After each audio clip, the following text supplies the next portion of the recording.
So please, dear friends, we continue sharing with you our projects. We do know that some people really got upset and thought whether each of us will have some kind of religious connotation with every project. It is, of course, in a certain sense, we like in every other session, but we will now speak about quite a secular project that will be presented by two graduates of this advanced class program, people with different last names, but people who immediately are related to each other. This is Alisa Shishkina and Leonid Isaev. Both work for the Higher School of Economics, and we want to see them both here. Please, Alisa and Leonid, please join us here.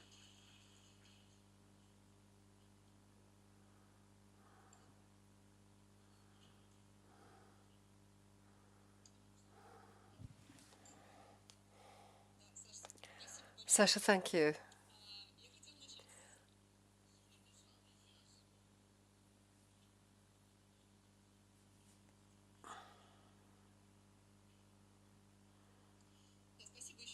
Well, thank you once again. And at this second seminar of the advanced program in Riga, Leonid and I asked a question.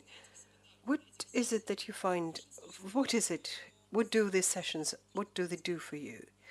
Because what most speakers said, I indeed started to think, why is it that every time I want to go to the seminars, although some topics indeed are pretty well known, and as we're getting ready to present today this project, I finally realized that what is it that is attracting us? Actually, at school seminars, and not only as they present diverse projects, people from very different backgrounds come together. They are all specialists and experts in their field. They understand many things that we don't know about, and they don't understand other things where others are experts in. But what brings them together is that the school gives you some meta level of awareness that is available for everyone, no matter which is their educational background, aspiration. This is meta level of understanding of what goes on in the society and how this should work, how we want it to happen. In ancient Greece, they needed the notion of years like Majevtsika. This is the number of practices that help you to come up with your thoughts, mayutics. So this thought that this project could be born, it happened after Moscow School was announced to be a foreign agent. We got a feeling that something needed to be done. And it was at that time, and it was very ambitious, and we wanted to do really something that would put us together with the professional interests that we have. It was a bit eclectic, but then finally, as we discussed it with the colleagues, as Elena Yurievna, Elena Mikhailovna, and other colleagues began to consult us, we came to reach the topic we will present to you today. Where is the problem? The problem is that as of today, the world we live in is facing conflicts. They are diverse conflicts, very fast and long-standing military and diplomatic, fresh and the ones that rose many years ago. Most of them are not left without the attention of the world public, and there are sites, there are venues, they write resolutions, roadmaps are created, and so on. But nevertheless, it doesn't necessarily lead to any results, and moreover, they quite see the falling quality of expert assessment and social international programs and post-Soviet space. This is particularly negative in the humanities and problems in conflict resolution, because in absence of proper and intelligent analytical data on this may lead to further protraction of these conflicts, and at the same time, problems such as civil wars and civil strife, access to war, post-crisis restoration, coming to terms and peace and negative adoption of sanctions, a negative impact of sanctions, certainly play a very important role in building the international agenda. Today, Russia is, as I said, probably it's the wrong slide, is where's the gist of this project? Russia is one of the main players at the international arena as it is involved in conflicts that include a vast number of countries and supranational entities. But at the same time, we can see that there is shortage of think tanks and analytical centers in Russian post-Soviet space that would analyze the immediate problems and try to come up with ways to overcome them. Moreover, and this is most important problems, these entities, these think tanks, are immediately linked to government bodies and organizations. And they produce something that doesn't seek to be made public for, or is just restricted access information. So the problem is that, on the one hand, these think tanks we're short of, and on the other hand, the problem is that they are mostly seeking to use the resources of Moscow and Moscow region and have very poor client orientation, focus on client. So these think tanks that I'm referring to mostly seek to serve the interests of the state. We would like to study the problems that seek to serve the civil society, NGOs and others, as we think there is certain cooperation with government bodies when we speak about the adoption of recommendations that will be gotten. But originally it's not determined by the interests of the state, but by the interests of the civil society and people who find themselves in crisis situation.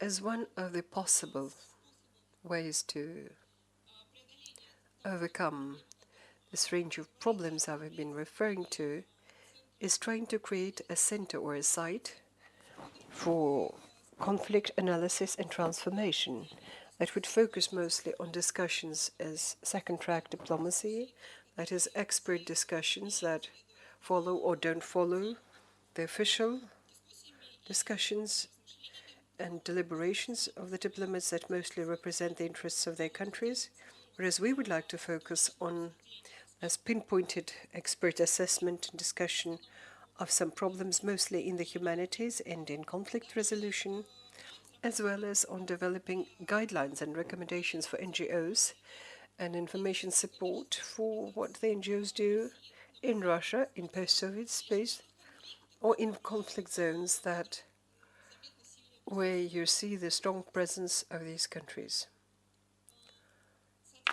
Hence,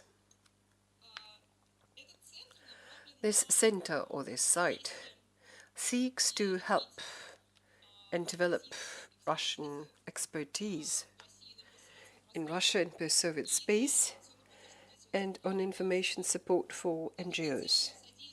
But it seeks to settle conflicts through establishing dialogues with experts on security, business, politics, civil society, you name it.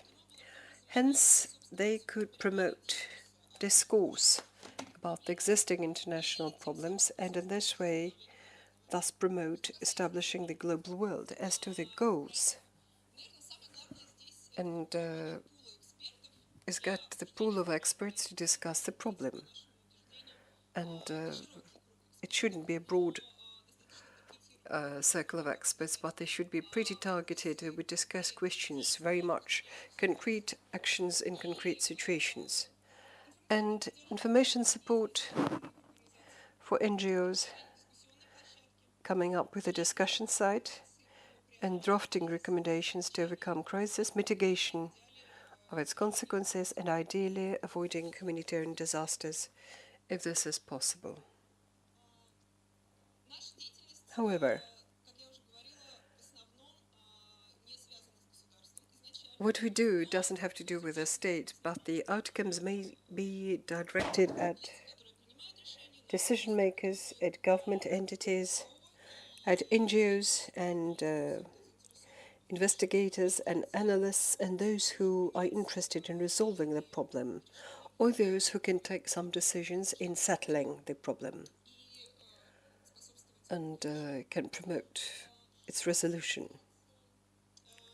As to most important formats, in our assumption there should be a series of roundtables in the format second track diplomacy, as I was saying, where they would discuss a problem they chose, and as the outcome after a number of meetings we want to get a certain report, certain recommendations on overcoming the existing situation and probably as we try to prevent conflicts.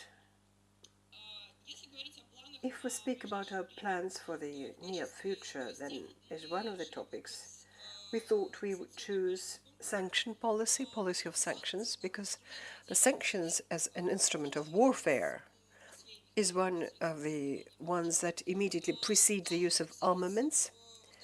It's something that we see in the second half of the 20th century and early 21st century.